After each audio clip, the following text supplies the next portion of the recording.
Hello again, everyone.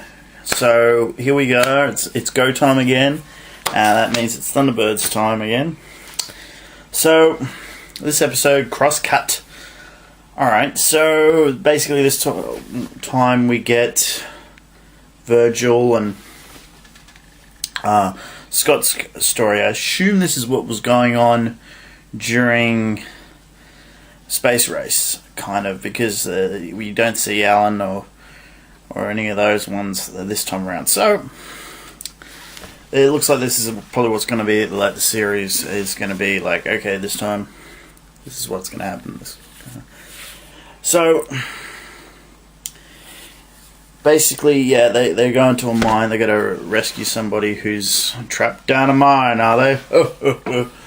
But they're concerned about this radiation that's the radiation fallout from the mine, and we find out that nuclear power is not a thing because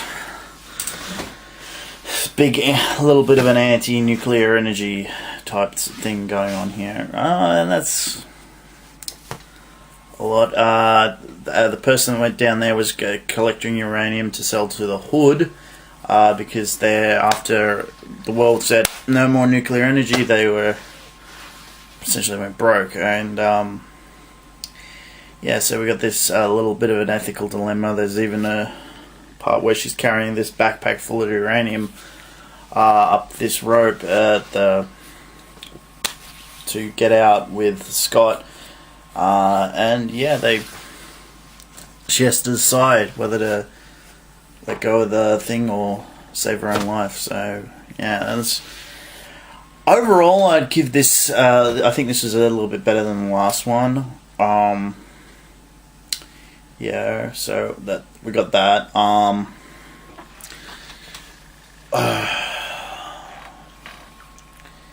So overall that's pretty cool. I want to know really what the because in the series, essentially what would happen is in the original series, Scott would not be really involved in the rescue. He'd be sort of like he would set up and like assess give the up-to-date information of what's going on. So in this one, he's kind of more active. I'm kind of like we're like. It's kind of convenient how they get out too. So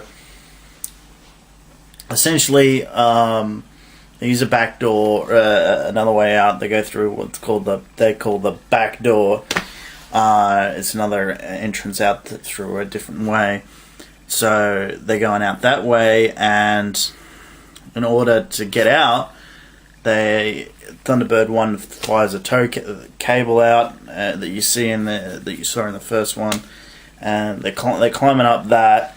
But while this is going on, Virgil uses the mole to dig. It's really cool seeing the mole again, to dig it down underneath, and essentially it let the last the cable falls, gets unstuck again, and they're plummeting down, and they fall into the Thunderbird, fall into the mole. It's like, no, isn't that convenient? And like, granted, they set it up, but come on. So I'm like, okay. And you kind of knew that was going to come, and I'm like, okay, the mole's going to pop out, and it's like, yeah, and for a kid show, I guess it's alright, but still, it's kind of convenient. And at least they kind of set it up. I gotta say that, when they set it up, but it's still a little bit. Come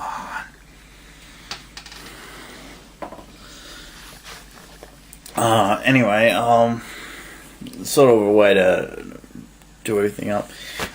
So we do see the Hood again at the end, and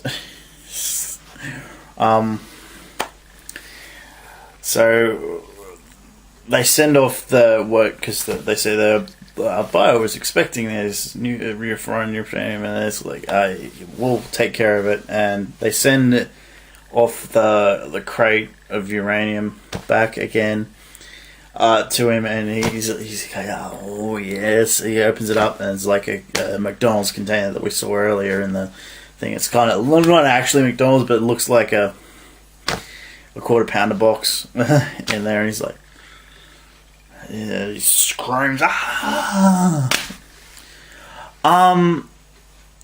The thing about this one I noticed is, like, there's a couple of cool tracks in this one. One, Thunderbirds 2's coming down. I like that track. It was like,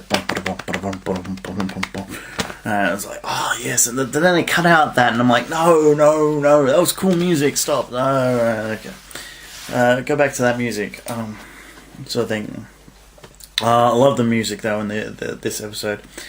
The thing is that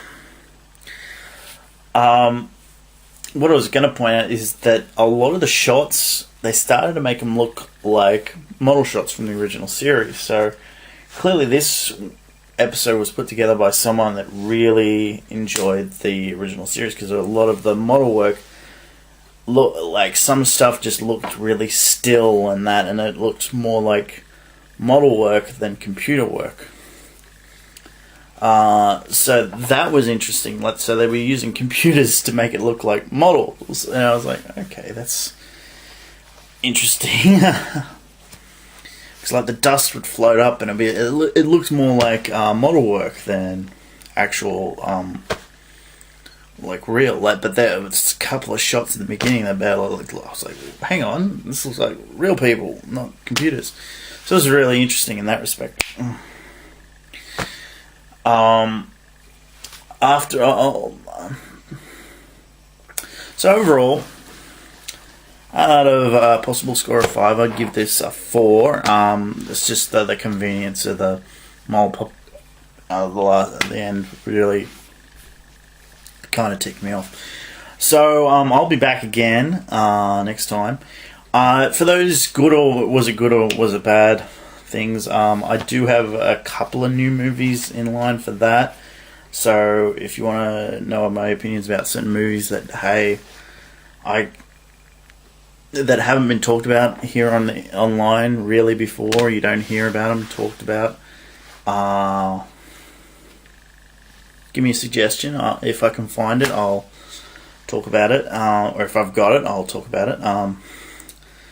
So I'll see you later.